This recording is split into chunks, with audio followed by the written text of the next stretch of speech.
everyone, this is Deborah from the Northwest Dutch Oven Society, and we thought we'd do a video on accessories to use with your camp ovens, your camp Dutch ovens. A camp Dutch oven is a Dutch oven made out of cast iron or aluminum, and it has legs on it.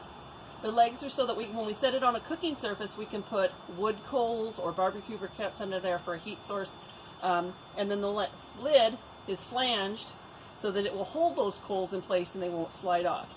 Now, if you don't have one of those and you want to try some Dutch oven cooking, you can use an alternative. We have what's called a house Dutch oven. This Dutch oven doesn't have any legs, so as you'll see, it's got a smooth bottom. So what we did was we took a lid stand and put the Dutch oven on there. That created the legs for us. And then with the lid, it doesn't have a flange lid to hold those coals on. It's kind of rounded. So what we're going to do is we've taken a pie shield. This is just out of the baking department at your store or kitchen store, and we're going to turn that upside down, and the coals will sit out to the edge on that and heat that iron and be able to cook. If you don't have that, I have a piece of tin foil. Kind of go old school, very inexpensive. Just make a ring, and that will hold it on there. If you've got a length of chain, we have a length of chain here. You can, it's a little long, but you could fashion something out of that. Okay, get that right up there, just like that. You can put your coals in it. It just creates that barrier to hold the coals on. So most of our Dutch ovens that we cook out of are made out of cast iron. But we have another source of that. These are aluminum ones, way lighter, way lighter. They cook a little hotter, a little faster. They cool down faster because they don't retain the heat like cast iron, but totally a viable option. A lot of times when you're in a pack animal situation, like if you're in hunting and you're taking a pack animal, an aluminum piece is lighter for the animal to pack versus the cast iron. So that's just personal preference. When we talk about coals, we're talking about some kind of a heat source. Either we've taken a wood fire, burned it down, and taken those embers, those glowing embers that you get to put onto the Dutch oven to heat it, or in our case, we usually use Kingsford briquettes. Kind of a stable heat source. Each briquette's worth so many degrees per briquette, and it kind of helps us gauge how many to put onto the oven, top and bottom, depending on what we're cooking. When we want to start those, we use a chimney starter, just a basic barbecue chimney starter. You can either put paper in the bottom. It does create a lot of ash out that way, so we prefer to either use a fire starter, and these are just egg cartons with dryer lint and melted wax, old crayons. I make those ahead of time, and we use those for our fire starters. Or you can just use some lighter fluid, whatever you want. Light your coals. Chimney starters can be made out of old coffee cans. You have to have some way to vent them in the bottom, cut holes in the bottom. They now come out with a really cool one. This one's a collapsible one, and it has a grate in it. I don't have the grate in it, but you can see that for storage when you're traveling, it's space is at a premium. This is also a good method to do. We like that. Once we get our coals hot, we have to have a way to move them, so we just use tongs.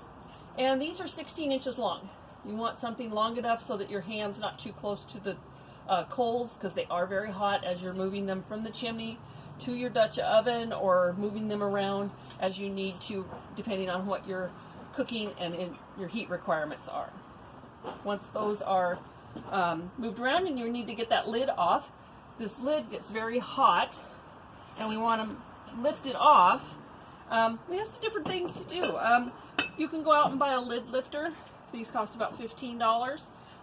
But if you don't have that, or you can't find yours, you can use a claw hammer. Now, this lid doesn't have a place to put it, but you just pick that up, and you can use vice grips that hold on to it. You can pick that piece up, move it. You got to be careful. These are a little precarious. Your lid can shift, and your coals might go into your food. And a little ash probably doesn't hurt anybody, but if you don't want that in there, this is a homemade one. It's just wire bent through a wooden handle. So, think creatively. Don't run out and buy everything, because it can be very expensive. And sometimes you might buy all the gear and decide, I don't really want to do this. So, the investment might not be worth it to you. Once your lid is hot and you need to move it to a stand, these are called lid stands. I'm going to put those lids on there to keep them up off the ground so that they're clean. So when you put them back on your food, you're not putting grass or pine needles or anything in there. Also, the lid is hot. It's going to have coals on it. It could potentially start a fire if you're setting it on like a very dry leaves or pine needles or stuff at the park. These are all kinds of different ones. We've got homemade ones. These are old tie downs. Were welded together. These are ones like if you go to buy one, you're probably going to see something like this. It's collapsible. It folds flat. This is off of an old gas stove.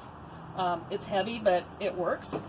This is kind of cool. This is another collapsible one somebody made.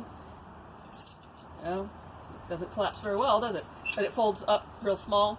So there's all kinds of things out there. Just something to get your lid off of the pot so you can stir it and keep it clean before you put it back on.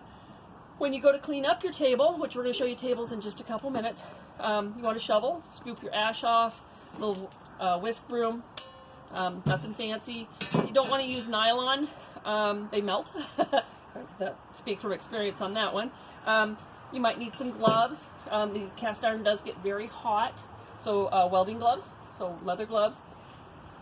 When you store your cast iron after you've put it away, if you don't have a cabinet inside the house, they do make bags for them. They're just nice canvas bags, and they're padded to help protect the legs from damage. You could put them in an old pillowcases. Some people have crates.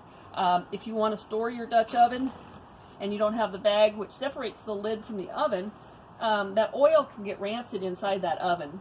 And so we don't want to have a smelly oven. So you could put a piece of paper towel in there and put that lid on there. And what that does is that keeps it offset so the air can get out and not